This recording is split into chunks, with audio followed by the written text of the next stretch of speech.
On Capitol Hill, Fox 13 News has found that some Utah lawmakers were considering getting involved in the medical marijuana business. Some question whether that would be a conflict of interest. Others say it would help them decide policy for the state. Ben Winslow is live on Capitol Hill with a story that you will only see right here on Fox 13. Ben.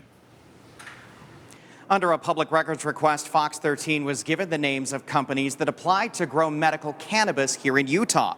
Now, we found that 2 of those companies were tied to lawmakers here on Capitol Hill.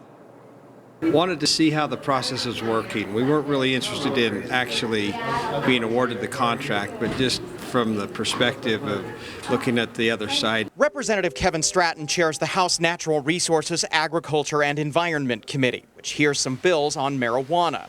His company also applied last year to grow medical cannabis for the state. My involvement in that business is part of my conflict of interest disclosures. House Majority Whip Michael Schultz says his father also applied. Neither was awarded a license by Utah's Department of Agriculture and Food. It does concern me, especially because there was such a heavy hand from the legislators in reversing Prop 2. Christine Stenquist with Truce questions if they voted to override Proposition 2 to benefit themselves. When they have that direct influence on our lawmaking and then they could benefit from it, yes, that's very problematic, and it doesn't matter what issue that is. Lawmakers over the years have been very ignorant about cannabis. Connor Boyack with the Libertas Institute thinks lawmakers should get involved so they know what they're talking about. Look, we're a free market organization. That's our perspective on this whole issue, and so over time I would hope to see even more elected officials jumping in and participating in this new market. The last time the legislature voted to tweak the medical cannabis laws, they implemented a ban on lawmakers growing or dispensing cannabis.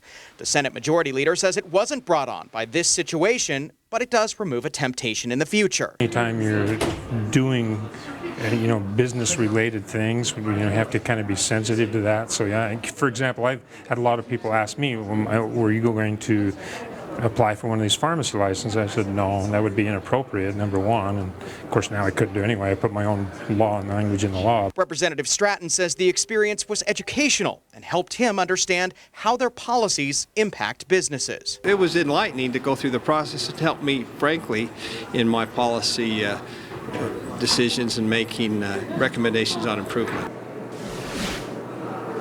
Now, it's worth pointing out that some of the original backers of the Proposition 2 ballot initiative did apply and were awarded a license to grow medical cannabis.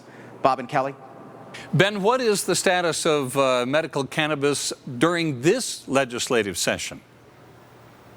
Well, it seems like there is a bill every single year, and yes, there is another bill, this time being run by the Senate Majority Leader, whom you saw in our story. The latest one changes some of the packaging requirements. That was a very controversial provision in this bill, makes it a little more patient-friendly. It also raises the patient limits, how many people can go see a doctor and get a recommendation for medical cannabis, and it will also let some qualifying patients get criminal records for marijuana possession expunged.